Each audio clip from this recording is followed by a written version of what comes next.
हमारे आयुक्त सर का उद्बोधन एक मील का पत्थर होगा।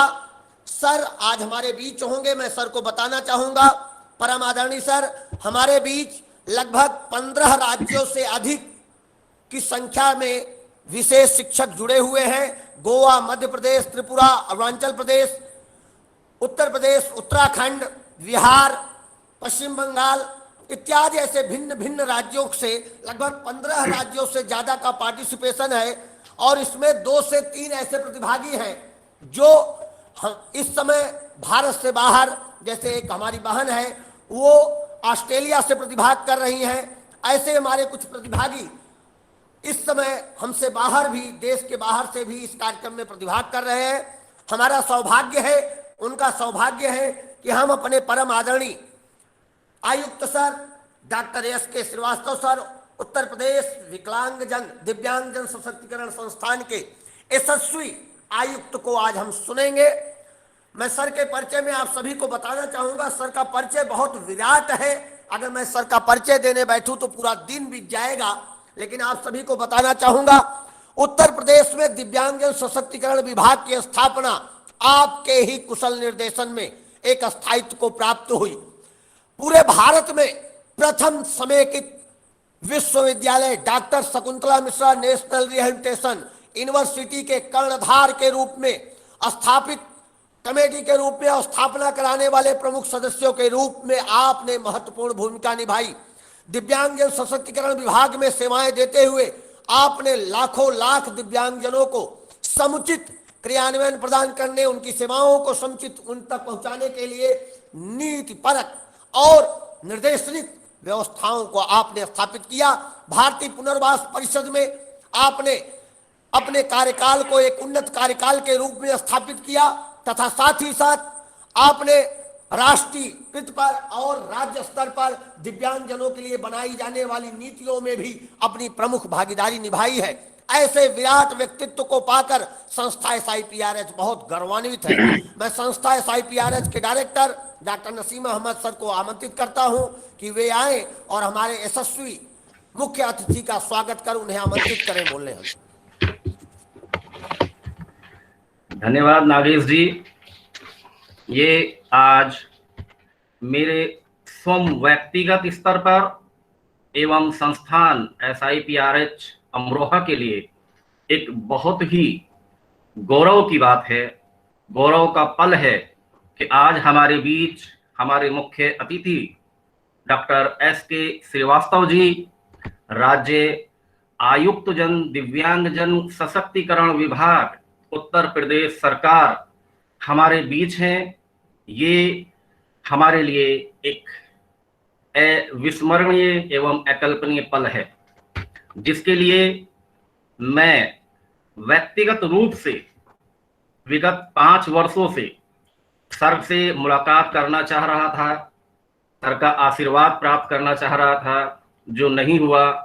आज नेशनल वेबिनार के इस बैनर पर ऑनलाइन रूप से सर के दर्शन प्राप्त होंगे, जो मेरे लिए सौभाग्य की बात है।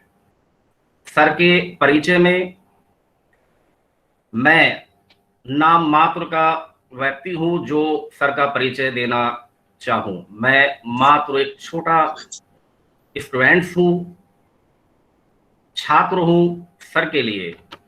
सर के इस मार्गदर्शन से, सर के कार्यकाल में ही society for institute of psychological research and health भारतीय पुनर्वास परिषद द्वारा अनुमोदित DED special education, ID, HI, VI तथा CP का शुभारंभ हुआ। तो संस्था आज इस बैनर तले सर का आभार भी व्यक्त करती है कि सर के सौभाग्य से, सौजन्य से संस्था को डिप्लोमा की प्राप्ति हुई और आज निरंतर सफलतापूर्वक संचालित है। तो मैं सर्वप्रथम आदरणीय डॉक्टर S.के. श्रीवास्तव जी का स्वागत करता हूं, अभिनंदन करता हूं एवं उन्हें होली की शुभकामनाएं भी भेंट करता हूं। एवं सर को आमंत्रित करता हूं कि आप आएं और अपने ओजस्वी विचारों से संस्था प्रबंध तंत्र एवं नेशनल वेबिनार में जुड़े हुए सभी प्रतिभागियों को लाभान्वित करें। मैं स्वयं ऐसी अभिलाषा करता हूं कि आपके विचारों से मैं स्वयं अभिभूत रहूंगा एवं दिव्यांगजनों के हितार्थ नवीन रास्तों पर चलूंगा। धन्यवाद सर, आप आमंत्रित हैं।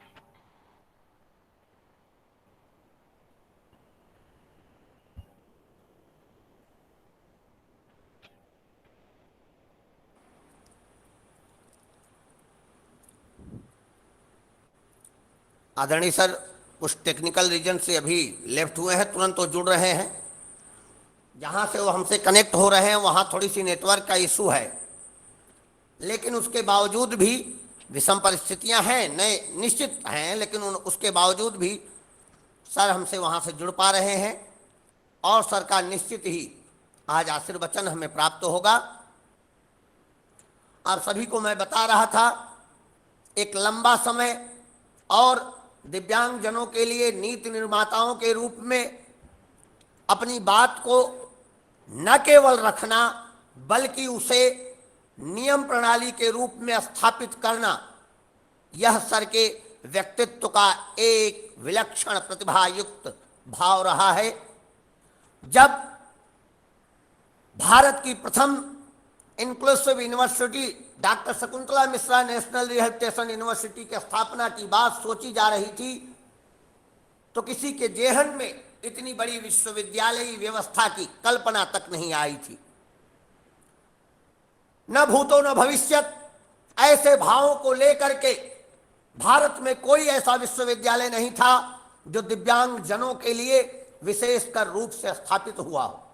लेकिन ऐसी परिकल्पनाओं को आपने सृजित किया, ऐसी परिकल्पनाओं को आपने भावित किया, और आज 10 साल से अधिक का समय इस बात का प्रमाण है कि आपके द्वारा स्थापित भारत का प्रथम इंक्लूसिव विश्वविद्यालय आज नवीन ऊंचाइयों को प्रारंभ कर रहा है, नवीन ऊंचाइयों को प्राप्त कर रहा है। सर आप डिस्कनेक्ट हो गए सर।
आदरणीय सर हमसे फोन के माध्यम से जुड़े हुए हैं। नेटवर्क का इशू है जिसके कारण वो गूगल मीट पर अपनी बात रखने में कुछ तकनीकी रूप से निषादगंज में कुछ नेटवर्क का इशू है जिसके कारण वो नहीं रख पा रहे हैं, लेकिन फोन के द्वारा उनका आशीर्वचन हम तक आ रहा है और मैं फोन के द्वारा ही आप तक उनकी बात को पहुंचाने की कोशिश कर रहा हूं। मैं सर से निवेदन करता हूं कि वो अपनी बात हमारे बीच रखें, अपना आशीर्वचन हमें प्रदान करें।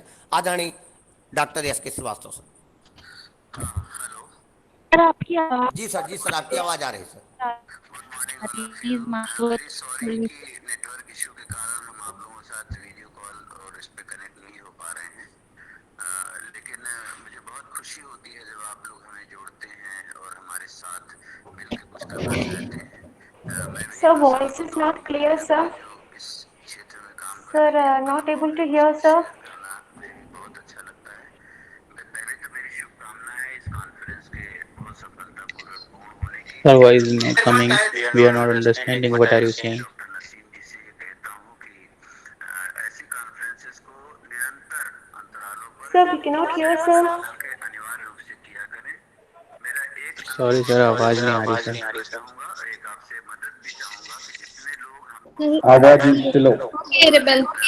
लीडर्स हैं उनके मार्फत हम ये चाहते हैं कि लोगों को सबसे पहले ये जानकारी हो कि उनके लिए दिव्यांगजन अधिकार अधिनियम 2016 आ चुका है और उसमें क्या क्या व्यवस्थाएं हैं और किस प्रकार की उन्हें सहूलियतें हैं, कैसे उनको उनकी व्यथाओं से मुक्त कराया जा सकता है, कैसे उनको पीड़ा से मुक्त कराया जा सकता है, क्या क्या उन्हें रियायतें सहूलियतें मिलती हैं। ये हेलो सर, क्लियर। आप समाज में जहाँ कहीं भी जाते लोग आपको इस दृष्टिकोण से इस नजरिए से देखते हैं कि साहब अगर दिव्यांगता और विकलांगता क्षेत्र की कोई बात होगी, सलाह होगी, कोई आवश्यकता होगी तो हम से मिलेंगे जो इस क्षेत्र में काम कर रहे हैं। उन्हें इससे कोई मतलब नहीं है कि आप अध्यापन का कार्य करते हैं, कि आप विशेषज्ञ हैं, कि आप संस्था संचालित करते हैं, कुछ भी नहीं। तो आप इसके एक हमारे कह लीजिए कि इसके समाज में एक्टिव एलिमेंट हैं जिनके मार्फत आवाज नहीं आ रही है साहब, कि हमारे दिव्यांग भाई बहन को खास आवाज बिल्कुल नहीं आ रही है। जहाँ पर कोई भी दिव्यांग बच्चा दिव्यांग व्यक्ति है और किसी भी तरह की आवाज नहीं आ रही है। सुविधा से वंचित है तो उन्हें दिव्यांगजन अधिकार अधिनियम 2016 के मूल प्रावधान आवाज नहीं आ रही है। बताएं, उनका प्रमाण पत्र, उनका यूटीआई कार्ड बनवाने में उनकी पूरी मदद करें और जो राजकीय शासकीय सहायता कुछ भी समझ में नहीं आ रहा है सर। सरकार की और राज्य सरकार प्लीज बीच में मत बोलिए। उन सहायताओं से उन्हें लाभान्वित करने का प्रयत्न करें। सर कुछ समझ ही नहीं आ रहा, क्या करें? आपसे गुजारिश है ठीक है सर, शांत तो रहिए कम से कम। सारे बच्चे अपने करके बैठे हैं, सारा अपने स्कूल के बैठे हैं। 90% से ज्यादा मामलों में वही राहत प्राप्त होती है अगर वो विधिक और सही मांग है तो उसकी पूर्ति ससमय हो जा रही है। मुझे बड़ी खुशी होती है, लेकिन मुझे दुख इस बात का है कि जितने प्रकरण मेरे न्यायालय में आने चाहिए उतने प्रकरण मेरे अपने आकलन के अनुसार नहीं आते हैं। तो ऐसा इसका अर्थ नहीं है कि लोगों को परेशानी नहीं है। प्रदेश बहुत बड़ा है, देश बहुत बड़ा है, एक विशाल जन समूह इस समस्या से ग्रसित है और जो दिव्यांगता से ग्रसित है उसके जीवन में तरह तरह की परेशानियां हैं। उसके परेशानियों के ऊपर भी अगर उसे किसी अधिकारों से वंचित होना पड़ रहा है, उसका कोई उसके अधिकारों का हनन हो रहा है, तो उसी के लिए राज्य आयुक्त का कार्यालय बना हुआ है, न्यायालय बना हुआ है, जिसमें किसी प्रकार की फीस नहीं लगती, कोई दौड़ भाग नहीं करनी पड़ती। केवल एक साधारण सी चिट्ठी चाहे मेल कर दें, चाहे डाक से भेज दें, चाहे स्वयं आके दे दें, उसमें दिव्यांगता का प्रमाण पत्र अपना अनिवार्य रूप से लगा दें ताकि ये सुनिश्चित हो जाए कि जिस व्यक्ति ने शिकायत की है वो स्वयं दिव्यांग है, किसी गलत व्यक्ति द्वारा इसका दुरुपयोग नहीं हो रहा है। तो हमारे न्यायालय में जितनी आवेदन पत्र आने चाहिए वो नहीं आते हैं, इसका मुझे थोड़ी सी ये मेरी व्यथा है। इसमें आप मुझे सहयोग करेंगे तो मैं आपका बहुत आभारी रहूंगा और मैं अपनी शुभकामनाओं के साथ और बड़े कष्ट के साथ इस मीटिंग में इसको मैं आपको विजिबली नहीं देख पा रहा हूँ, ना आप मुझे देख पा रहे हैं, मुझे बहुत खेद है। निषादगंज में मैं जहाँ अंदर की तरफ बैठता हूँ, दृष्टिबाधित बालकों का छात्रावास है, वहाँ पर नेटवर्क का बड़ा सीरियस इशू होता है। जब मैंने नागेंद्र जी की वर्कशॉप घर पे बैठ के अटेंड की है तो बड़े सुचारू रूप से इनसे संपर्क कर पाया हूँ, लेकिन आज मुझे इस बात का कष्ट है, व्यथित हूँ कि मैं आपके साथ वीडियो लाइन पर नहीं जुड़ पा रहा हूँ। मैं फोन पर हूँ आपसे। मुझे खुशी होती है जब आप मुझसे कोई जिज्ञासा करते हैं, कोई प्रश्न करते हैं। तो आप में से कोई भी व्यक्ति का अगर मुझसे कोई प्रश्न हो, कोई जिज्ञासा, आवाज नहीं आ रही है बिल्कुल। मैं उसको बताने में बहुत हर्षित होता हूँ। मेरी शुभकामना है कि आपका ये वर्कशॉप भी बहुत सफलता। आवाज नहीं आ रही है। और ऐसे ही कार्यक्रमों को आप निरंतर समय के अंतराल पर संपन्न करते रहें। जहाँ मुझे थोड़े समय पहले भी बताएंगे और मैं यदि खाली हूँ फ्री हूँ तो अनिवार्य रूप से आप लोगों के साथ हमेशा जुड़ूंगा, जुड़ता रहा हूँ, आगे भी जुड़ूंगा। Thank you. बहुत बहुत धन्यवाद सर, आपका आशीर्वचन निश्चित ही हम विशेष शिक्षकों को विशेष शिक्षा में अपने नैतिक दायित्वों के साथ सामाजिक दायित्वों की पूर्ति हेतु नया प्रोत्साहन प्रदान करेगा। सर का आशीर्वचन हमें विभिन्न कार्यक्रमों के माध्यम से मिलता रहा है और सर का आशीर्वचन न केवल ऊर्जा देता है अपितु एक रोड मैप देता है। मैंने पहले ही सर के परिचय में कहा था, सर इस समय निषादगंज में बैठते हैं, वहां पर सर ने बहुत बहुत एकदम सटीक वह बात कही कि उत्तर प्रदेश में लगभग 3 करोड़ से अधिक दिव्यांगजनों की संख्या है और उस संख्या के इतर जाकर के अगर हम उनसे मिलने वाले प्रतिवेदनों को देखते हैं, उनसे मिलने वाले वहां पे की जाने वाली शिकायतों को देखते हैं तो वह संख्या सूक्ष्म होती है या शून्य के बराबर होती है।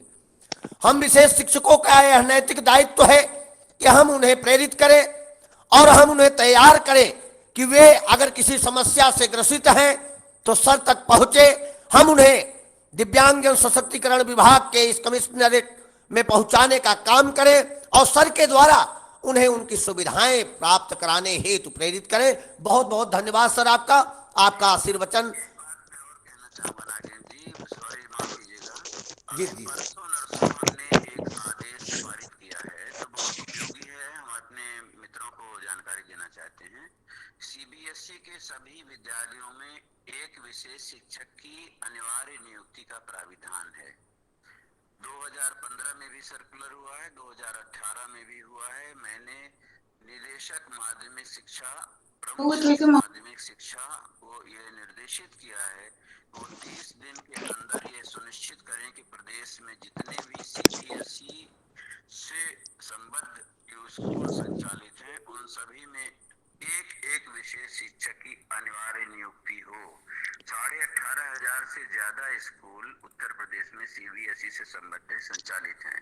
मेरा उद्देश्य है यदि हर सीबीएसई में एक विशेष शिक्षक की अनिवार्य नियुक्ति को मैं सुनिश्चित करूंगा तो मेरे बहुत सारे साथी जो दिव्यांगता के क्षेत्र में प्रशिक्षित हैं, शिक्षित हैं, बीएड डिप्लोमा वगैरह किए हुए हैं, उन्हें एक रोजगार अनिवार्य रूप से मिल सकेगा। तो मेरा एक निवेदन है सभी अपने मित्रों से जो मुझे सुन रहे हैं कि जो उनके नगर में, उनके क्षेत्र में, उनके शहर में सीबीएसई के स्कूल हैं उनमें पता करें कि उनमें सीबीएसई के विद्यालय हैं कि नहीं है। हैं तो ठीक है, नहीं है तो नियुक्त करें और ऐसा फर्जी वाला ना हो कि एक ही शिक्षक का बायोडाटा कई स्कूलों में प्रचलित रहे, यहाँ वहाँ चलता रहे। ये आपकी जिम्मेदारी है ताकि इससे न केवल आपको लाभ होगा, आपके तमाम साथियों को भी रोजगार का सीधा अवसर और बड़ी जल्दी इसका अवसर प्राप्त हो सकेगा, ये मेरा मानना है। इसमें आप कृपया सभी लोग मुझे सहयोग करें। बहुत बहुत धन्यवाद सर। निश्चित ही सर का एक बहुत बेहतरीन निर्णय आया है। सर ने अभी बताया, हमें आप सभी को भी बताया कि सीबीएसई स्कूलों में एक स्पेशल एजुकेटर नियुक्त करने का 2015 का जो आदेश था, राष्ट्रीय स्तर पे जो आदेश आया हुआ था, उसके इम्प्लीमेंटेशन के लिए सर ने माध्यमिक शिक्षा बोर्ड के निदेशक को, उच्च माध्यमिक शिक्षा बोर्ड को नोटिस जारी कर उनके आयुक्त को पूछा है कि 30 दिन के अंदर, आदेशित किया गया है कि 30 दिन के अंदर स्पेशल एजुकेटर की नियुक्ति को सुनिश्चित कर रिपोर्ट लगाने की कृपा करें। बताएं कि उन्होंने किन किन स्कूलों में कहा। सर ने बताया कि 18,000 से अधिक सीबीएसई के स्कूल्स उत्तर प्रदेश में हैं, संचालित हैं। हमारा वो आपका नैतिक दायित्व है कि हम उन स्कूलों में पता लगाएं कि स्पेशल एजुकेटर्स नियुक्त हुए हैं अथवा नहीं हुए हैं। अगर हुए हैं तो कौन है, क्या कोई ऐसा तो नहीं कि एक ही व्यक्ति कई स्कूलों में नामित है। अगर ऐसा है तो फर्जीवाड़े को हम आप रोकें, और नहीं नियुक्त हुए हैं तो हम नियुक्ति की प्रक्रिया को और धार देने के लिए अपना उसमें सहयोग प्रदान करें। सर आपका बहुत बहुत धन्यवाद। आपने विशेष शिक्षकों के हितों के लिए भी चिंतन अपना प्रस्तुत किया और इस काम को अंजाम देने के लिए आपने अंतिम कील के रूप में अपने आदेश को प्रेषित किया। निश्चित ही उत्तर प्रदेश में विशेष शिक्षकों के एक बृहद हितों को साधने वाला यह निर्णय होगा। बहुत बहुत धन्यवाद सर आपका, बहुत बहुत धन्यवाद। सादर प्रणाम सर आपको। निश्चित ही दिव्यांगजन विभाग द्वारा, कमिश्नर सर के द्वारा यह प्रयास जो किया गया है, यह कहीं न कहीं एक ऐसी गति को, एक ऐसी मति को स्थापित करेगा जो हमारे आपके कुशल योजन को प्रभावित करेगा। मैं आप सभी को बताना चाहूंगा, आप जितने भी यहाँ पे विशेष शिक्षक जन हैं, सिटी माउंटेसरी स्कूल के द्वारा या मिशनरी स्कूल के द्वारा, सीबीएसई स्कूल के द्वारा हम लोगों को अस्थायित्व देने के लिए, हम लोगों को ज्वाइनिंग देने के लिए बहुत सी वैकेंसीज आ रही हैं। दिक्कत एक होती है, कई जगह मैंने देखा है, पहली लाइन वो लिखते हैं कि अंग्रेजी में कुशल प्रवीणता। इस बात पर उत्तर प्रदेश के 90% शिक्षक तो अप्लाई ही नहीं करते। तो कृपया फॉर्म से न भागे, अपनी योग्यता को बृहद करें, अपनी योग्यता को बढ़ाएं और ऐसे स्कूलों में जाएं जहां जाने के बाद आप एक नए गुलशन का, एक नए स्वप्न का साकार करेंगे, एक नए स्वप्न की स्थापना करेंगे। आप सभी का बहुत बहुत धन्यवाद। आप सभी इसमें मदद करेंगे, आपसे ऐसी आशा है। और सर को बहुत बहुत धन्यवाद कि आज हमारे कार्यक्रम में गूगल मीट के माध्यम से तो नहीं जुड़े, लेकिन फोनिक माध्यम से जुड़ करके उन्होंने हमें आशीर्वचन प्रदान किया। बहुत बहुत धन्यवाद सर आपका। अब 12 बजे से हम दूसरा सेशन स्टार्ट करने चलेंगे। उससे पहले आपको अटेंडेंस फॉर्म दिया जा रहा है, कृपया सभी अटेंडेंस भर दे। और यह सत्र चलने के बाद फीडबैक फॉर्म आएगा। आधे घंटे का ही सत्र रखेंगे, क्योंकि 12 बजे तक हम 2 सत्र पूर्ण करने की बात किए थे, लेकिन आज दूसरा सत्र 12 बजे से शुरू हो रहा है, तो आधे घंटे का ही इस सत्र को रखेंगे। उसके बाद 12:30 पर हम आपको फीडबैक दे करके फिर आधे घंटे में फीडबैक और इवैल्यूएशन की तैयारी करने के लिए मटेरियल आपको उपलब्ध करा देंगे। तो हम लोग आगे की तरफ बढ़ते हैं अपने। फर्स्ट मैं आप सभी को अटेंडेंस फॉर्म सेंड करता हूं। सर हमारी पहली अटेंडेंस जो है अभी डिपॉजिट नहीं हो पाई, जमा नहीं हो पाई है सर। क्या हो गया, क्यों नहीं जमा हो पाई? सर वो हम लेक्चर सुनने में रह गए और भूल गए, भर नहीं सके उसको। Yeah, sir. Even I also didn't feel, sir. I was listening to the lecture, so I didn't look the WhatsApp thing, sir. अभी मैंने उसे रिस्ट्रिक्ट नहीं किया है, भर लीजिए। हाँ सर, थैंक यू। पहला भर लीजिए। सेकंड अटेंडेंस फॉर्म मैं आपको देने जा रहा हूँ। सर अटेंडेंस कोई भी प्रतिभागी भूल न करे ऐसा। अगर आप अटेंडेंस फॉर्म भूलेंगे तो आप मान के चलिए क्या आपकी सर व्हाट्सएप ग्रुप में आपने भेजा है सर अटेंडेंस फॉर्म, इसलिए निश्चित है कि आप अटेंडेंस फॉर्म अपना समय भर लें। अटेंडेंस फॉर्म को आप विधिवत समय से भर लें। पहले वाली अटेंडेंस लिस्ट को ओके कर दीजिए सर प्लीज, ताकि हम भर दें। मैंने आपको भेज रखा है, आपके ग्रुप पे भी है। सर नहीं मिली है सर। मैंने फीडबैक फॉर्म देखा सर, बट अटेंडेंस फॉर्म नहीं देखा। अटेंडेंस फॉर्म भी भेजा है मैम, जरा देखिए। सर अटेंडेंस फॉर्म नहीं है। आइए सर 10 बजे ऊपर में है जी, लेकिन हम सेकंड अटेंडेंस फॉर्म मैं आपको भेज चुका हूँ, सभी लोग भर लें। सेकंड अटेंडेंस फॉर्म आपको भेजा जा चुका है। कहाँ भेजा है? पहले सेकंड अटेंडेंस फॉर्म भर लीजिए आप लोग। जो नहीं भर पाए बाद में फिर ग्रुप पे देख करके फर्स्ट अटेंडेंस भर लेंगे। कहाँ पे भेजा है? अभी नहीं आया। चैट बॉक्स में भी भेजा है, गूगल आपका ये जो व्हाट्सएप ग्रुप है इस पे भी भेजा है। सर सेकेंड अभी नहीं आया है। भेज दिया है मैम, प्लीज आप देखिए चैट बॉक्स में। चैट बॉक्स में जो भी हमारे भाई फैमिलियर होंगे इस पे उन्हें दिख गया होगा। चलिए इसको आप फिलअप कर लीजिए, जिससे हम लोग आगे की तरफ बढ़ पाए।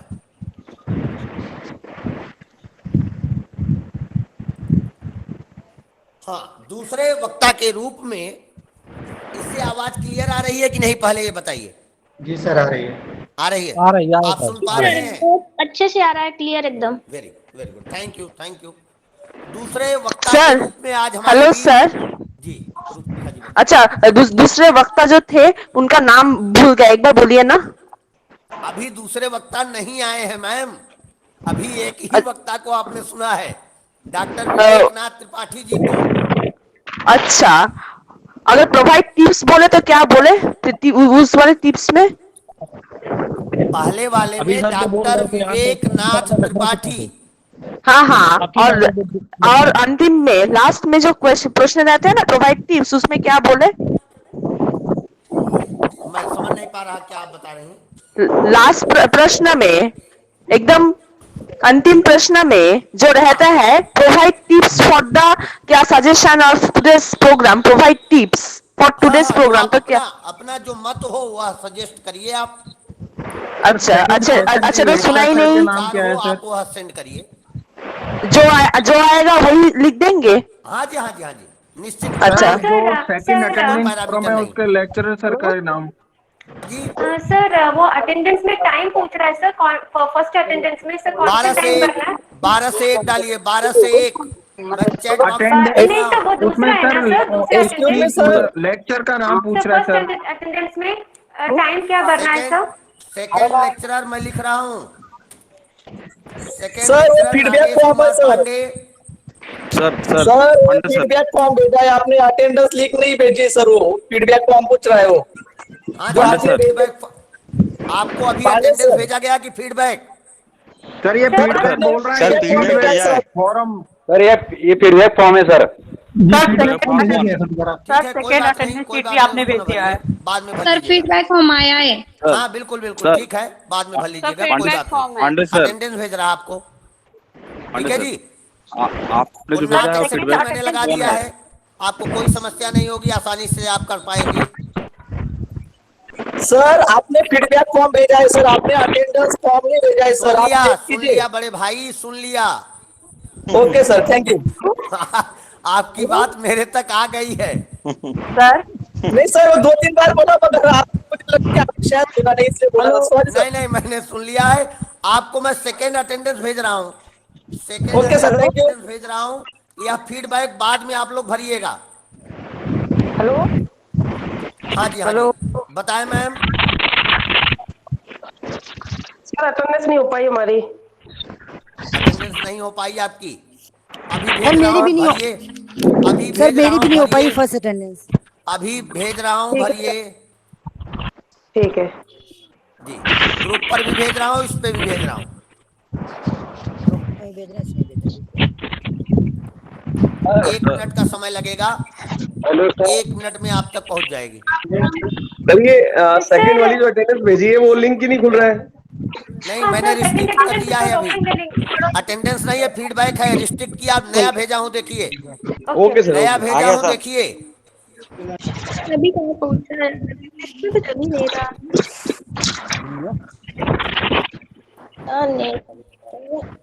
नहीं खुल पुनः रहा है आप सर, सभी को इट्स भेजा नॉट है, ओपनिंग। कृपया आप देख लें। आ गया सर, आ गया। हाँ जी हाँ जी, नहीं सर, उसको मुझे रिस्ट्रिक्ट मिला। किया हूँ, फीडबैक है। सर ये अटेंडेंस है हाँ सर, सर, दोनों दो अटेंडेंस लगेगा या एक ही अटेंडेंस? अभी सर नहीं आया है।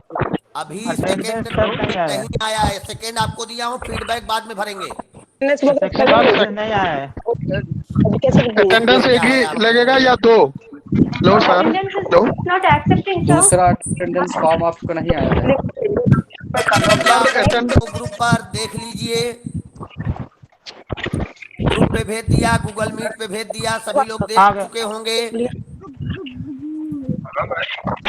चलिए हम लोग उधर चलते हैं। हमारा जो दूसरा सेशन है उसके वक्ता है नागेश कुमार पांडे, अर्थात मैं खुद उसे प्रेजेंट कर रहा हूं आपके समक्ष। आप सभी से निवेदन है, कृपया अपने माइक को म्यूट कर लें। आपने देखा होगा दूसरे वक्ता के रूप में डॉक्टर एस मिश्रा जी का नाम था, लेकिन वो कल प्रस्तुत करेंगे और कल मुझे प्रस्तुत करना था, तो मैं पहले प्रस्तुत कर रहा हूं, अर्थात आज अभी, और सर कल 3 से 4 बोलेंगे। हमारा विषय था सामाजिकरण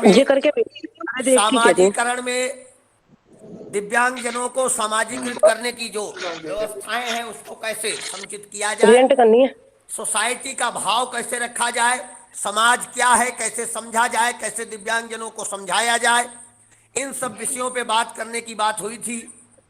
अगर आपने ध्यान से देखा होगा, क्या किसी की कोई बात है क्या? एक बार और कहूँगा। टॉपिक को प्लीज इंग्लिश में बोल दीजिए, समझ नहीं आया टॉपिक मुझे। टॉपिक आपको टॉपिक पूछ रहे हैं क्या कोई? जी जी हाँ जी, टॉपिक आप प्लीज कृष्णा बोल दीजिए। वेरी गुड, मैं बोल रहा हूँ, मैं बोल सॉरी, मैं बोल रहा मैम, मैं बोल रहा हूँ। एक सेकेंड, एक सेकेंड, लिखिए। जी role of society, role of society in relation to children with special need. Okay, thank you sir. वो तो ग्रुप पर आ रही होगी, नहीं तीन रोल ऑफ सोसाइटी, भेज रहा हूँ और ग्रुप की चाहिए, वरना ग्रुप में डालूं, दोनों की मैं चाहिए। आपके ग्रुप पे भी लिख दे रहा हूँ। Okay, thank you. आपको मिल गया, आपके व्हाट्सएप ग्रुप पे भी लिख दे रहा हूँ। Thank you so much. ठीक है जी, टाइमिंग क्या रहेगी इसकी? ठीक, अब तो कोई दिक्कत नहीं। No no, thank you so much. Time 12 से 1 डालिए, 12 से 1। Sir Pandey sir, ji sir. आप जो हमको दिए हैं फीडबैक फॉर्म दिए हैं, फॉर्म 1 है, सब उसी को भर रहे हैं, फॉर्म 2 रहेगा तब ना लोग भरेंगे उसको। सेकेंड अटेंडेंस सर मैंने आपको दिया हुआ है, हाँ फीडबैक पे रिस्ट्रिक्शन लगा दिया है, वो नहीं भरा जाएगा। जी, थैंक यू सर, जी जी सब सर, उसी को लगेगा। जी हाँ, क्या आप लोगों का आदेश हो तो हम इसे आरंभ करें?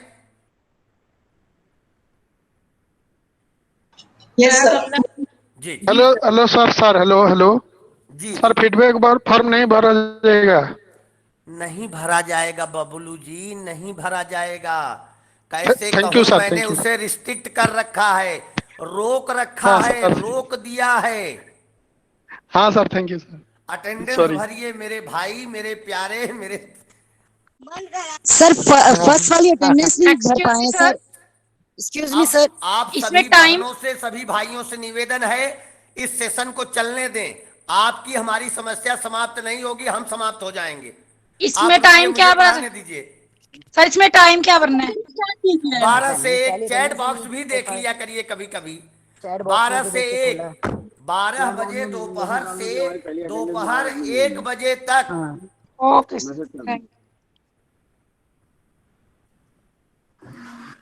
सर निवेदन है, निवेदन है, मैं प्रारंभ करूं? आया ही नहीं मेरे पास। Yes sir. वाह, वेरी गुड, बहुत बहुत धन्यवाद सभी बहनों का, सभी भाइयों का। हाँ, जो विषय है दिव्यांगजनों के सामाजिकरण में सोसाइटी का क्या रोल है, अगर हम इसको देखने चलते हैं तो मुख्य रूप से 2 बातें हमारे समक्ष आके खड़ी हो जाती हैं। पहले तो हम आप ये समझ लें सोसाइटी है क्या, क्योंकि बगैर सोसाइटी को समझे सोसाइटी का रोल अगर हम स्थापित करने चलेंगे तो कहीं ना कहीं समस्या आएगी। तो हमारे साथ बहुत से विशिष्ट शिक्षक जुड़े हुए हैं। अगर कोई मुझे बताना चाहे कि समाज क्या है, तो हम अपनी बात को कुछ आरंभ करने में सहजता महसूस करें। समाज क्या है? यस सर, बताना चाहेगा आई क्या? Can tell. यस सर, हाँ जी, बोलो सर। हाँ जी, हाँ जी। समाज विभिन्न अंगों के जो प्रवर्ग है उनका मिलकर एक समाज बनता है, जिसमें विभिन्न प्रकार के जेंडर जिसमें जिनका समावेश होता है वो सोसाइटी है, समाज है, जहाँ पे सभी अंगों जो अपने कल्चर के रूप खुद को, समाज को ऐड करने का प्रोसेस करते हैं। गुड, बहुत बढ़िया, बहुत बढ़िया जी, बहुत बढ़िया। देवी नंद कुमार बहन, आप बताएं आपके दृष्टिकोण में समाज क्या है? हेलो हेलो देवी नंद कुमार, हाँ जी, हाँ जी, बोलिए बोलिए। सर, हमारा एक जो लिंक है सर उसको ऐड कर लीजिए, खुला है दोबारा। पूनम बहन, पूनम बहन, हम समाज को खोज रहे हैं, कृपया आप थोड़ी देर शांति रखें, हम समाज खोज रहे हैं। लिंक भेज दिया है, कृपया थोड़ा खोज लिया करिए। हाँ, नंद कुमार जी बताएं। आपका माइक म्यूट है, आपका माइक म्यूट है, अनम्यूट करें। हेलो। हाँ सूरज माने जी बताइए। हाँ सर, समाज हमारे आसपास का जो एक वातावरण है वो भी एक समाज है, और समाज में रहकर ही हम हर चीज को पूरा कर सकते हैं। समाज के हटके हम कुछ नहीं कर सकते सर। वेरी गुड, बहुत बढ़िया, बहुत बढ़िया। जी जी। सुशील जी कुछ बताना चाह रहे हैं। सुशील जी कुछ बताएं जी, बताएं। सर समाज मतलब बच्चा जन्म लेता है अपने परिवार से लेकर के विद्यालय परिवेश तक, टोटल जो एक्टिविटी करता है वो हमारा समाज कहलाता है। वेरी गुड, बहुत बढ़िया। पवन तिवारी जी सर कह मैं रहे भी हैं, मैं बताना भी चाहूंगी। बताना चाह रहा हूँ। पवन तिवारी जी। सर हाँ जी सर मैं बताना चाहती हूँ। एक मिनट बहन आप रुकिएगा। पवन तिवारी जी बताना चाह रहे हैं। हाँ पवन जी बताइए। माइक माइक अनम्यूट करें पवन जी, माइक अनम्यूट करें। हेलो। हाँ जी हाँ जी बताएं। हेलो सर, समाज एक, जिसे कि हम सामाजिक संबंधों का जो एक जाल होता है, अकॉर्डिंग टू समाज के तहत ही हम लोग सब बैठते उठते हैं। जिसे कहने के मतलब जिनकी सारी गतिविधियां समाज से ही जुड़ी होती हैं सर। वेरी गुड, हमको बहुत बढ़िया, बहुत जी बढ़िया, सर, बहुत बढ़िया। Thank you sir, Aarti ji thank कह रही हैं, मुझसे नहीं पूछ रहे हैं, नागेश सर सबसे पूछ ले रहे हैं। हाँ आरती जी बताइए। आरती जी, आरती देसाई जी बताएं। यस यस सर, मेरे आवाज बहुत मेरे कम आ हिसाब रही है। से, हाँ, मेरे हिसाब से आवाज आ रही है। Society is where people are all together, वो इंटरेक्ट करते हैं, अपने व्यूज रखते हैं, ओपिनियंस रखते हैं, एंड जो कुछ भी है for the benefit of the wellbeing, उसको हम लोग सोसाइटी कहते हैं।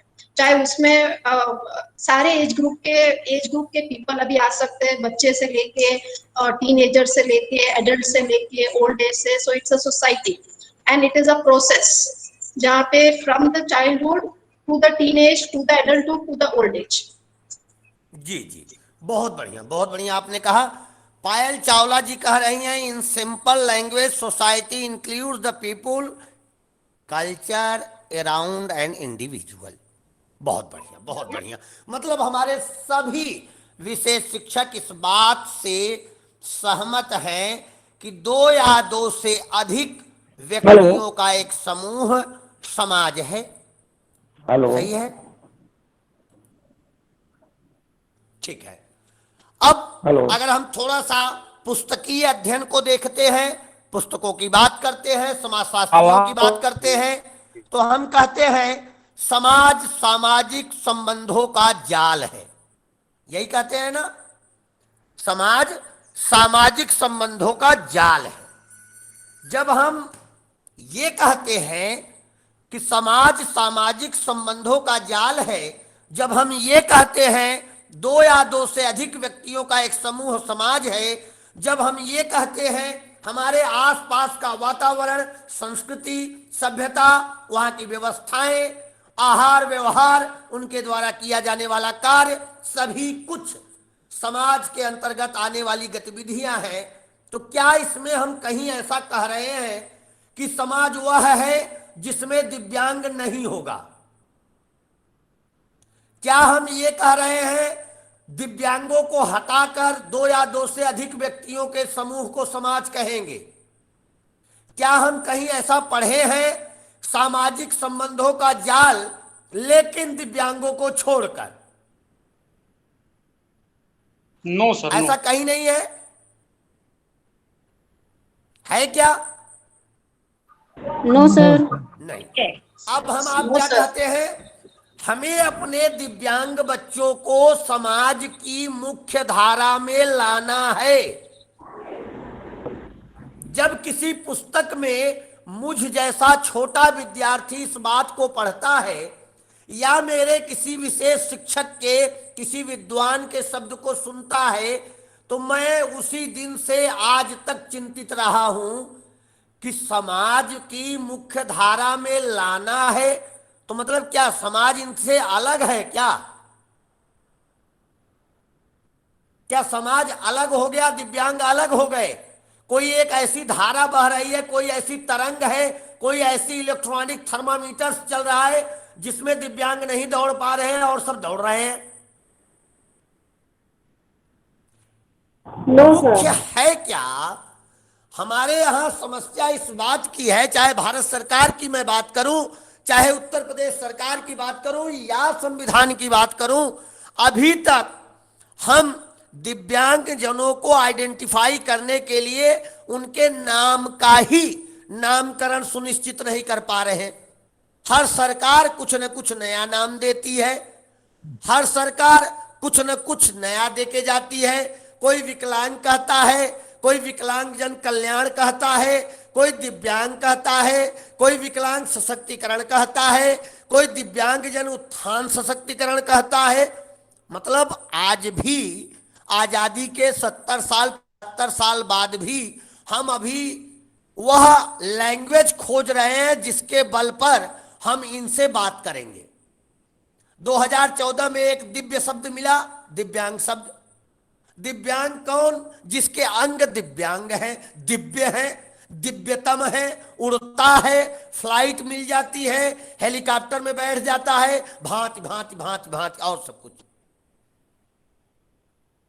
हो क्या रहा है, जो बच्चा, जो विद्यार्थी, जो बहन या बिटिया दिव्यांगता से पीड़ित है, दिव्यांगता की परिस्थिति से ग्रसित है, या उसके शरीर में किसी भी प्रकार की विशेष आवश्यकताएं हैं, हम उसे समाज से इतर समझते हैं। तभी तो हम कहते हैं कि समाज में इन्हें जोड़ना है, तभी तो हम कहते हैं समाज की मुख्य धारा में इन्हें लाना है, तभी तो हम कहते हैं इनका समाजीकरण करना है। क्या कभी आपने अपने छोटे भाई को कहा कि विपुल तुम्हारा समाजीकरण करना है, तुम्हें समाज की मुख्य धारा में लाना है? या कभी आपने अपने को कहा हो, नंदा जी ने अपने को कहा हो, सुशील कुमार जी ने अपने को कहा हो, या नागेश पांडे ने अपने को कहा है कि मुझे समाज की मुख्य धारा में आना है? नहीं नहीं, हम तो पहले से हैं, क्योंकि हम ब्रह्मा से पूछ के आए हैं और वो बेचारे बिना पूछे चले आए, बाय डिफॉल्ट जन्म ले लिए। ऐसे कुछ है क्या? हमारे विशेष शिक्षक बड़े गंभीर दिखाई देने लगे मुझे। मैं लगभग 49 लोगों को स्क्रीन पे देख पा रहा हूं। कृपया यहाँ गंभीर होने की आवश्यकता नहीं है, जरा सोचने की आवश्यकता है। एक सामान्य जन, एक सामान्य अधिकारी, एक सामान्य अध्यापक, एक सामान्य कर्मचारी यह बात कहे तो अच्छा लगेगा, लेकिन आप सभी से निवेदन है, कृपया आप इस शब्दावली का प्रयोग करने से थोड़ा बचें। बच्चों का समाजीकरण नहीं करना है, समाज की आवश्यकताओं की पूर्ति हेतु अपने दिव्यांग बालक एवं बालिकाओं को तैयार करना है, इतना सशक्त बनाना है कि वे सामाजिक ताने बाने में अपनी महत्ता को स्थापित कर सकें। यहां ये नहीं कहना वो अपने को जोड़ सकें। अरे जोड़ेंगे तब जब तुड़े होंगे, और तुड़े थोड़े ना है। अभी हमारे विवेक सर बता रहे थे कि इंटरवेंशन की आवश्यकता तब पड़ती है जब हम बच्चे पैदा करके भूल जाते हैं कि इनके प्रति हमारी कोई जिम्मेदारी है। भला इतने भी ज्यादा क्यों हो जाए कि हम भूल जाएं? माइक आपने हटा दिया। ऐसी कौन सी स्थिति उत्पन्न हो जाती है?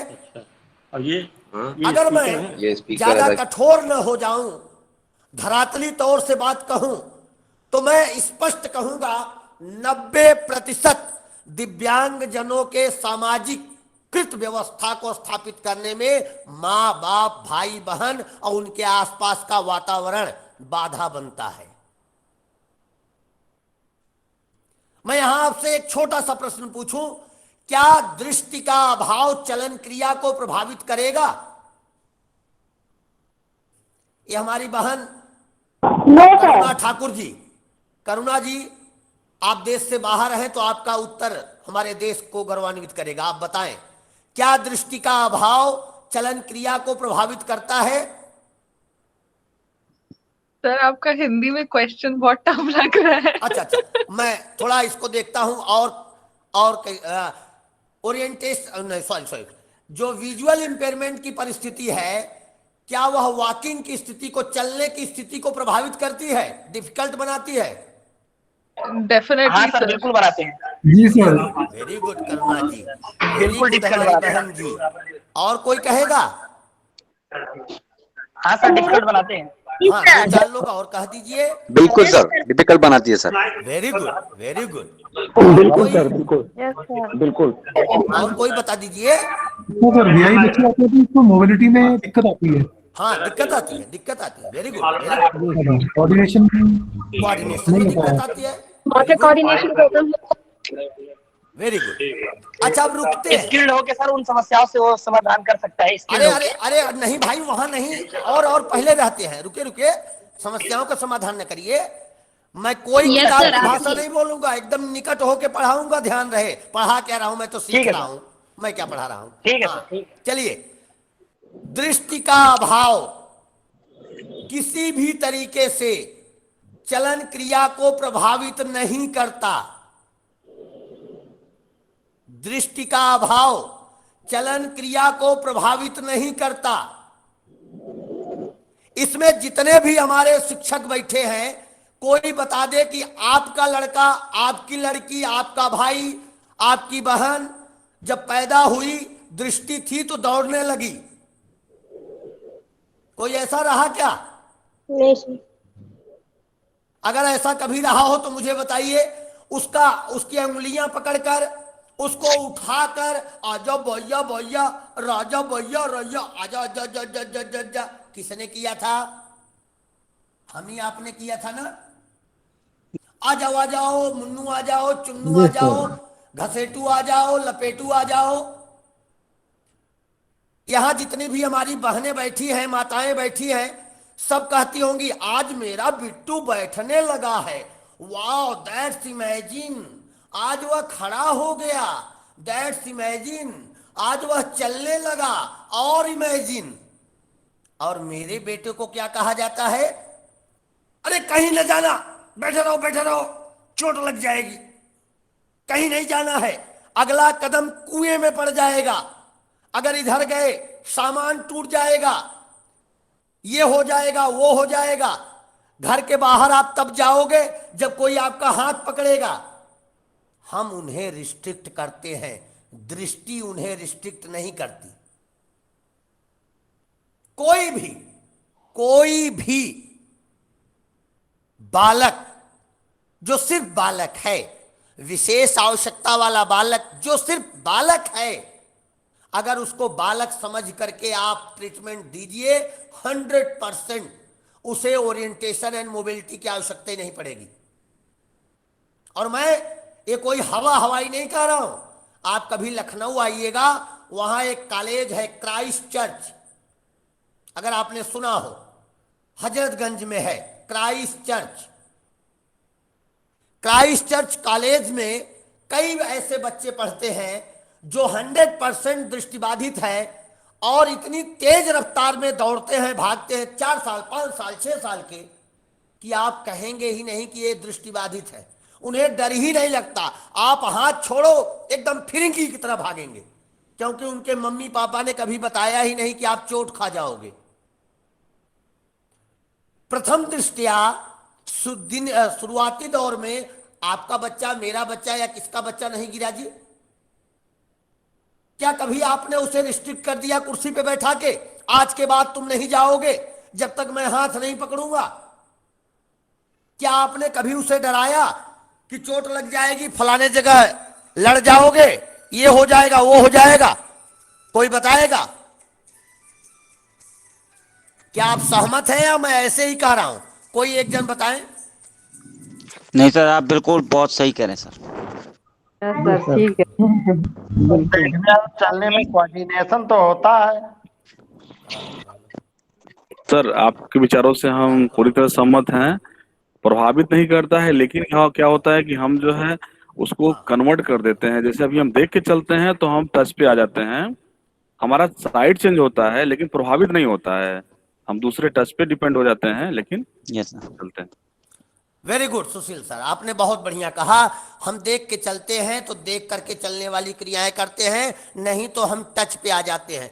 आप हमें एक बताइए, कोई 100% दृष्टिबाधित बच्चा है, उसको बताया किसने कि दुनिया दिखती कैसी है? और उसको किसने बताया कि आप देखते नहीं हो? क्या हम आप जब पैदा हुए थे तो चंद्रमा को देखे थे क्या? या हम आप सूर्य को देखे हैं क्या? कल को कोई लड़का पैदा हो जो सीधे सूरज से आए, उसके आगे तो हम लोग दृष्टिबाधित हैं। हमने उसे बताया, हम विशेष शिक्षकों ने, हम माताओं बहनों बापों ने उसे बताया कि तुम ब्लाइंड हो।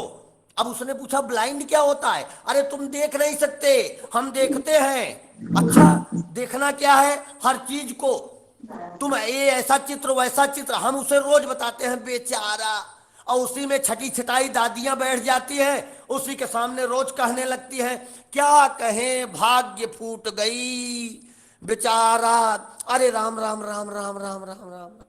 अब वो समझने लगता है कि मेरे अंदर कुछ तो बहुत ज्यादा गड़बड़ है, जिसके कारण मैं इतना बेचारा कहा जाता हूं, इतना सब कुछ कहा जाता हूं। उसका मोरल नहीं डाउन होता क्या? बताइए।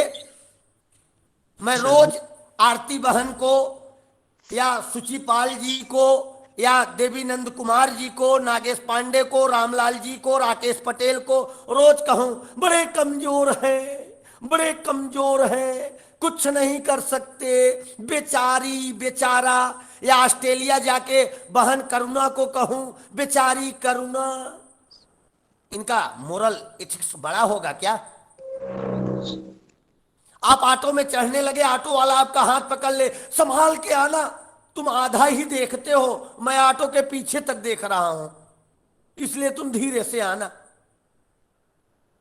हमने गलत साइड पे काम किया है सर जी, गलत साइड पे। हमें बच्चे को ये नहीं बताना कि तुम नहीं देखते हो, हमें उसको ये बताने नहीं है कि तुम देखते हो कि नहीं देखते हो।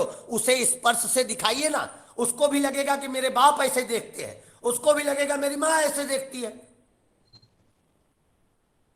स्थिति को बिगाड़ा किसने? आपने, हमने बिगाड़ा। अगर यहां पे जो हमारी बहनें बैठी हैं, भाई बैठे हैं, सीपी स्टूडेंट को देखिए, वह जब झुक कर चलता है ज्यादा स्पीड में चलता है।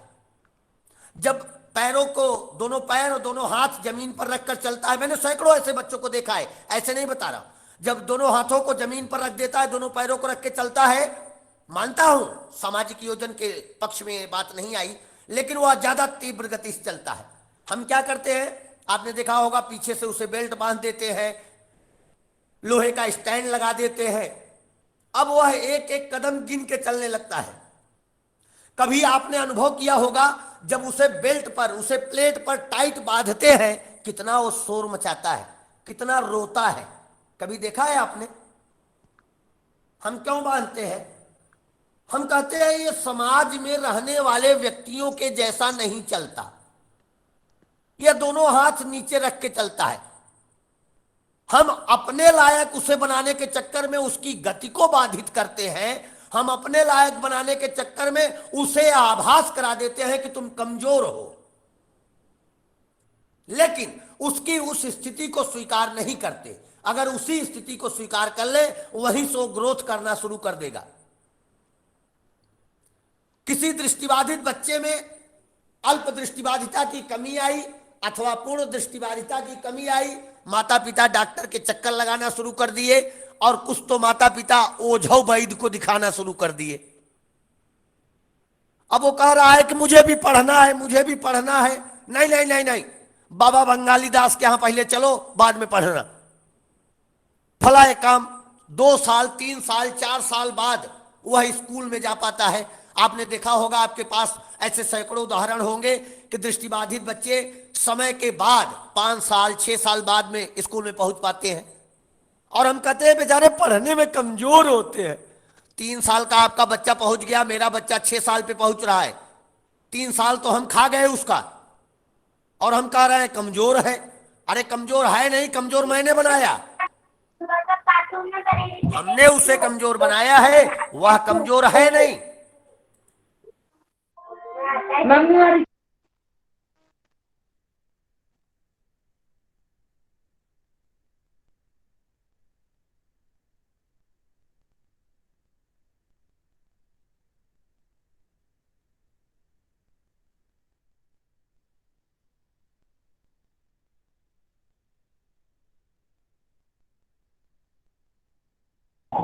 सर साउंड नहीं आ रहा है।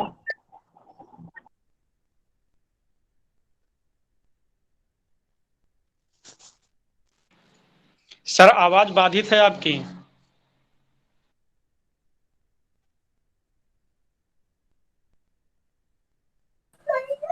शायद सर तक हमारी आवाज नहीं पहुंच पा सबकी रही। अपनी अपनी आइडेंटिटी है, समाज सामाजिक संबंधों का जाल है, इंडिविजुअल डिफरेंसेज है।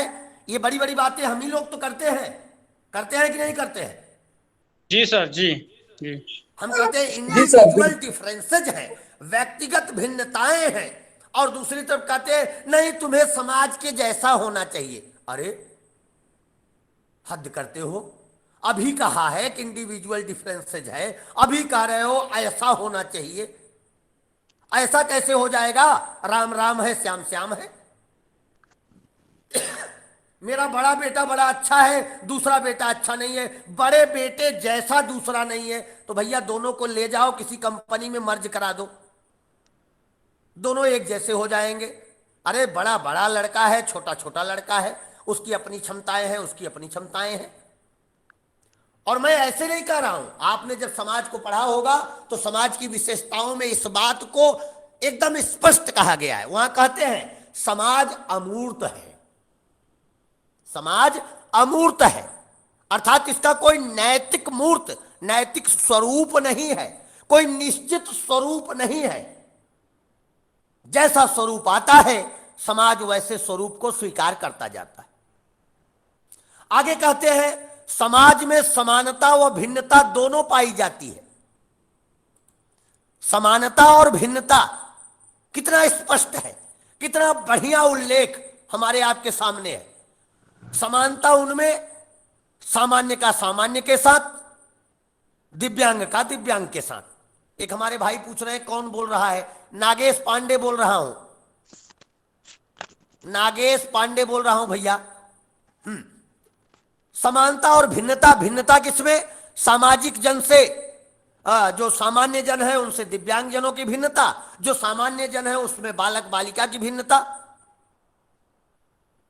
हम क्यों भिन्नता की बात करते ही दिव्यांगता की बात पे सोचने लगते हैं? जब हम तीसरी विशेषता समाज की पढ़ते हैं तो वहां एक बहुत महत्वपूर्ण चीज आती है, पारस्परिक सहयोग एवं संघर्ष। पढ़ा होगा आपने, पारस्परिक सहयोग, एक दूसरे का सहयोग और संघर्ष, एक दूसरे की क्षमताओं को स्थापित करने के लिए आपसी संघर्ष। किस बात का? तुम श्रेष्ठ कि हम श्रेष्ठ, किसमें कितनी क्षमता स्थापित करने का भाव। होता है कि नहीं होता? होता है। बड़ा आश्चर्य है। मैं दिव्यांगों को छोड़ दूं, आप सभी विशिष्ट जन हैं, मैं दिव्यांगों को छोड़ दूं तो आप एक चीज कहते हुए आप पाए जाते हैं। आप जाएंगे किसी स्कूल में, कहेंगे सारे बच्चे, सभी बच्चे एक समान हैं, सभी बच्चे अच्छे हैं, सभी बच्चे ब्रिलियंट हैं, लेकिन देखना है कौन टॉप करेगा, और तुम्हें में से किसी एक को टॉप करना है, टॉप करके दिखाना है। अब सब 40 में से एक बनने की तरफ भाग गए, सब टॉप करने की तरफ भाग गए, अपने नैतिक उन्नयन को भूल गए, अपने नैतिक क्षमताओं को भूल गए। आप खुश हो गए कि इस 40 में से फला बेस्ट है। 40 में से फला बेस्ट नहीं है, 40 की दौड़ लगा दी, एक जीत गया। 40 को 40 दिशा में दौड़ना था, आपने तो सभी को तबला वादक बना दिया। सभी के अंतर्गत सभी की अपनी अपनी क्षमताएं थी, आपने संघर्ष को विरामित कर दिया, सहयोग को समाप्त किया। जबकि समाज ने आपको कहा था कि समाज वह है जहां पारस्परिक सहयोग चलेगा। एक सकलांग को विकलांग, एक विकलांग को सकलांग सहयोग करेगा। संघर्ष तो होगा किसका? योग्यताओं का संघर्ष होगा। संघर्ष होगा किसका? निजता को स्थापित करने का संघर्ष होगा। संघर्ष होगा किसका? प्रतिष्ठा को स्थापित करने का संघर्ष होगा। आपने तो उस पर विराम लगा दिया। स्कूल में किसी को टॉप करा दिया, वही सम्मानित हो गया और सब अपमानित हो गए। ये कौन सा आपने जाल बिछा दिया? अरे कोई 90 अंक प्राप्त किया, कोई 40 अंक प्राप्त किया, जिसकी जितनी क्षमता थी उतना वह प्राप्त किया, आप स्वीकार तो करिए। लेकिन नहीं, 40 अंक वाले को आपने एक नाम दे दिया। उत्तर प्रदेश में अधिकतम टीचर देते हैं गधाहा, ले भैया, अपने घर से तो बबलू कबलू बन के आया था, यहाँ गदहा हो गया। एडमिशन कराया था नागेश पांडे और निकल के गया गदहा पांडे। गुरुजी कर रहे हैं हमारा समाजीकरण। ऐसे होगा क्या? ऐसे पहचानेंगे क्या हम? समाज का नैतिक दायित्व है, हम में जितनी क्षमता है उसके बल पर, हमारे अंदर जितनी एबिलिटी है उसी के अनुसार हमें स्वीकृति प्रदान करे। हमारी आवश्यकताओं की पूर्ति हमारी मांग के अनुरूप करे, न कि दया के अनुरूप। जब समाज की विशेषता को हम आगे देखते हैं तो इसमें है आश्रित रहने का नियम। पढ़ा होगा आपने ना, आश्रित रहने का। समाज में व्यक्ति एक दूसरे पे आश्रित होता है, एक दूसरे के सहयोग से आगे बढ़ता है ना? कोई जन? जी सर। है ना? अब अगर समाज वह है जिसमें एक दूसरे पर आश्रित रहना है, तो मेरा बच्चा आश्रित है किसी पर, तो इसमें कौन सी बुराई हो गई? अगर मेरा बच्चा किसी पे आश्रित है तो बुराई क्या हो गई? ऐसी क्या स्थिति है कि दूसरे के घर में लड़का पैदा हुआ तो लड्डू बंटने लगा, मेरे घर में दिव्यांग बच्चा पैदा हुआ तो मातम छा गया? क्योंकि हम कहते हैं अब ये पूरे जीवन आश्रित रहेगा। अरे आपने तो कहा कि समाज में सब एक दूसरे पे आश्रित हैं, तभी तो एक दूसरे के पूरक हैं। मतलब या तो आपने वहां नहीं ठीक से पढ़ा, या तो आप यहां ठीक से पढ़ा नहीं पा रहे। ऐसा करना एक सामान्य बालक को एक विशेष शिक्षक जब ऐसे आदेशित करता है, ऐसा करना बबलू तुम इसकी मदद करना क्योंकि ये बेचारा चल नहीं पाता। ले वहीं बबलू से आपने बता दिया ये बेचारा हो गया। वो तो रमेश था, अब बेचारा हो गया। और फिर आप कह रहे हैं कि हम बच्चों का सशक्तिकरण कर रहे हैं। ये सशक्तिकरण है कि आसक्तिकरण है? ये कौन सा सशक्तिकरण है जी? हम डिसेबल की तरह ले जा रहे हैं। हम उनकी कमजोरी, हमें बच्चों को, हमें व्यक्तियों को ये सोशल बैरियर है, ये सोशल बैरियर है कि हम उनको समझ सके और उनकी असमानताओं को समानता में परिवर्तित कर सके। आगे जब बढ़ते हैं, एक छोटी सी नियमावली, समाज परिवर्तनशील है। यही सुना है ना आपने मुझे पढ़ाया है, समाज परिवर्तनशील है, यह बदलता रहता है। आपने ही कहा है, मैं नहीं कह रहा हूं। अब जब समाज परिवर्तनशील है तो समस्या क्या है? परिवर्तन हो रहा है तो कोई सामान्य से दिव्यांग बालक आकर के जन्म ले लिया तो कौन सी समस्या हो गई? समाज में परिवर्तन होता रहता है, इस परिवर्तन को आप स्वीकारिए, फर्ज क्या है? लेकिन नहीं, आप तो दुखित हो गए, हमारे घर में ये कौन सा बच्चा आ गया। दुखित नहीं होना है, हमें आपको उस परिस्थिति को प्राप्त करना है। मैं पढ़ाने की कोशिश कर रहा हूं, मैं समझने और समझाने की कोशिश कर रहा हूं। समाज का नैतिक दायित्व है मोरल बनाए रखना। किसी भी स्थिति में बच्चे का मोरल डाउन न हो। अगर मोरल डाउन हुआ, उसकी नैतिकता डाउन हुई, तो वह समाज में अपने को स्थापित करने में कहीं न कहीं कमजोर हो जाएगा। बच्चे को उसकी शक्तियां बताइए, उसकी कमजोरियां न बताइए। उसकी कमजोरियों को सशक्तिकरण में लाइए।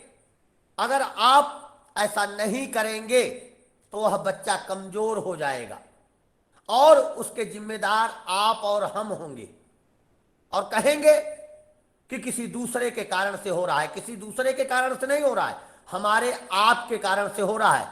आप सभी देख पा रहे होंगे, मैं अभी विशेष शिक्षकों से निकल नहीं पा रहा हूं। कारण है हमारे दिव्यांग बालक एवं बालिकाओं का जो शैक्षणिक उन्नयन है, उसमें कहीं न कहीं बाधा जो मोरालिटी बनती है, कहीं न कहीं जो बाधा, जो समस्या समाज की जो समस्या महत्वपूर्ण रूप से सामने आ रही है, उसमें कहीं न कहीं यह इस बात का घोतक है कि हम उन्हें ठीक तरीके से समझ नहीं पा रहे हैं। और इस स्थिति में हमें आपको कुछ काम करने होंगे। काम क्या? हम पहले उनकी शक्तियों को भानित करें, शक्तियों को समझें और शक्तियों को समझकर उनकी शक्तियों को स्थापित करने हेतु उन्हें अवसर प्रदान करें।